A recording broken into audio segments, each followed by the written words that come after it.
अब दूसरा कॉम्बिनेशन है बड़ा, बस वो है सीरीज कॉम्बिनेशन। सीरीज कॉम्बिनेशन में आप देखें फॉर्चुनेटली ऐसा नहीं है कि आपके पास, वो सीरीज पहले देख लेते हैं क्या। ये है बैटरी का नेगेटिव टर्मिनल, ये है हमारे पास बैटरी का पॉजिटिव टर्मिनल, ठीक।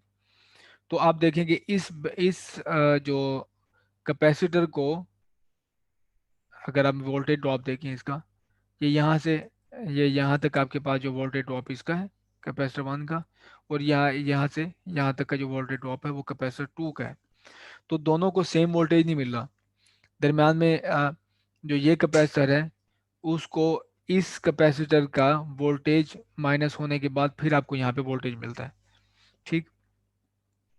तो ये हमारे पास एक निशानदेही है कि आपके पास जो कॉम्बिनेशन है ये वो है सीरीज में है। तो ये सीरीज में अटैच है आपके पास कैपेसिटर। तो ये तो हमें देखने को मिल गया कि इस सीरीज में कैसे अटैच है। वो देख सकते हैं कि इनके दोनों को सेम वोल्टेज नहीं मिला, तो आपके पास यहाँ पे नजर आ रहा है कि सीरीज में है एक कैपेसिटर कि सी टू को वो वोल्ट में इस सी वन से वोल्टेज माइनस होने के बाद सी टू पे वोल्टेज मिलता है। तो अब आप क्या बात करें अगर ये चार्ज स्टोरेज की इसकी, तो ये नेगेटिव प्लेट है हमारे पास, यहाँ पे नेगेटिव प्लेट आपके पास चार्ज स्टोर होगा। अब चार्ज करेंगे इसको, तो इस प्लेट पे आपके पास प्लस चार्ज होगा,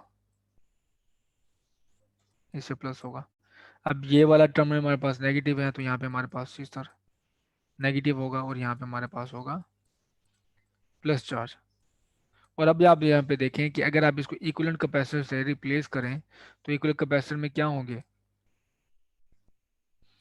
यहाँ पे ये देखें एक ये जो शॉर्ट ऑफ अपने आप को एक कैंसिल करें, तो जितना यहाँ इससे इस साइड पे पॉजिटिव चार्ज है उतना ही तकरीबन यहाँ पे नेगेटिव चार्ज है अगर आपके पास कैपेसिटर सेम है।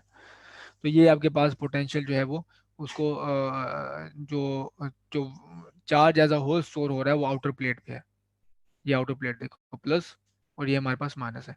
तो ये देखें आपके पास इसको रिप्लेस करोगे जब इक्विवेलेंट कैपेसिटर से, तो इक्विवेलेंट कैपेसिटर का जो डी होगा वो बढ़ गया, ठीक है, क्योंकि दरम्यान में जो ऐसा कम्बिनेशन में ड्रॉ किया हुआ है कि दरम्यान में एक प्लेट पे प्लस है, यानी कि एक वायर पे प्लस आ रहा है और दूसरी वायर पे नेगेटिव आ रहा है।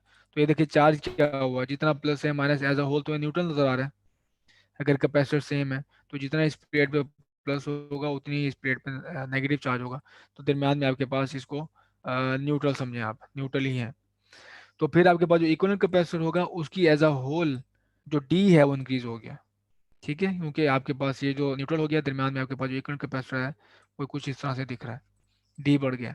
और हमने ये देखा है कि सी आपके पास जो है डायरेक्टली प्रोपोर्शनल टू एरिया की है, लेकिन इन्वर्सली प्रोपोर्शनल टू है डी के। तो डी जब आपके पास बढ़ गया तो कैपेसिटेंस डिक्रीज होगी। तो यहाँ से हमें पहली चीज़ मिली है कि कैपेसिटेंस सीरीज में डिक्रीज होगी। और देखने का ज्योमेट्रिकली ये तरीकाकार है। अब आ जाए मैथमेटिकली। और जैसे मैंने बताया यहाँ पे कि आपके पास जो चार्ज यहाँ पे स्टोर होगा वो दरम्यान में तो न्यूट्रल हो जाएगा, plus plus plus minus minus minus. और चार्ज आपके पास जो जितना क्यू वन पे स्टोर होगा उतना ही क्यू टू पे स्टोर होगा, ठीक है, दरम्यान में। तो यहाँ पे आपके पास आएगा नेगेटिव नेगेटिव नेगेटिव नेगेटिव, यहाँ पे प्लस प्लस प्लस। तो यहाँ पे आपके पास जितना Q1 पे होगा उतना ही Q2, और आपके पास जो इक्विवेलेंट कैपेसिटर है वहां से मैंने आपको दिखाया चार्ज सेम रहेगा, डी उसका बढ़ जाएगा आप वो देख लें, लेकिन चार्ज आपके पास क्या रहेगा, सेम रहेगा जो इक्विवेलेंट कैपेसिटर है इसका।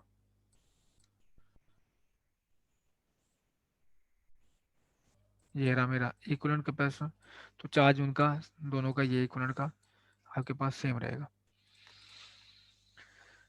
लेकिन पोटेंशियल ड्रॉप आप देख रहे हैं कि जो टोटल वोल्टेज है जो बैटरी अप्लाई करी है वो दो जगहों पे कंज्यूम हो रहा है, एक सी वन में और दूसरा सी टू पे, ठीक है। तो यहाँ से अगर चार्ज चलता है यहाँ पे, यहाँ से अगर हमारे पास चार्ज चलता है तो पहले वो अपनी एनर्जी वेस्ट करेगा यहाँ पे सी टू पे, फिर जितनी बचेगी हमारी वहाँ सी वन पे सारी कंज्यूम करेगा, फिर हमारे पास यहाँ पे बैटरी में दोबारा गिर जाएगा। तो दो जगहों पे कंज्यूम हो रहा है हमारे पास जो चार्ज अपनी एनर्जी लेके जाता है पोटेंशियल से। तो वोल्टेज ड्रॉप होगा टोटल जो बैटरी अप्लाई करी है दो जगहों पे, Q1 सी वन पे और दूसरा सी टू पे। तो ये मेरे पास बेसिक दो इक्वेशन है। अब मैं इसे बिल्डअप कर सकता हूँ रिलेशन को। जो हमने ऊपर देखा वो ये ऐसे है कि मैं पोटेंशियल की जगह पे मैं वैल्यू पुट कर देता हूँ इस रिलेशन से, Q इज इक्वल टू हमारे पास रिलेशन है सी वी, ठीक है। तो यहाँ से मैं लिख लूँ सी को सिर्फ ले जाऊँ, सी यहाँ पे डिवाइड हो गया और ये है वी। तो क्यू की जगह पोटेंशियल की जगह पे आ गया क्यू डिवाइड बाय सी, यहाँ पोटेंशियल की जगह पे आ गया Q divide by C, potential की जगह जगह पे आ गया क्यू डिवाइड बाय सी। और ऊपर हम देख चुके हैं कि सारे सी एक क्यू हमारे पास सेम है। तो यहाँ पे आप ये कर सकते हो कि यहाँ पे तो क्यू था ही था सी इक्वलेंट, तो इक्वल्स टू हो जाएगा, यहाँ पे भी सारे क्यू सेम है, क्यू कॉमन आ जाएगा, ये बन जाएगा 1/C1 प्लस 1/C2।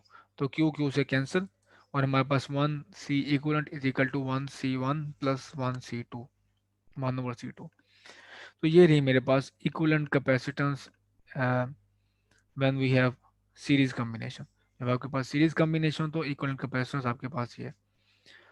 अब अगर आपके पास एक से दो से ज़्यादा हैं सी कैपेसिटेंस के कॉम्बिनेशन, तो 1C equivalent is equal to 1/C1 प्लस 1/C2 plus and so on, ठीक है। तो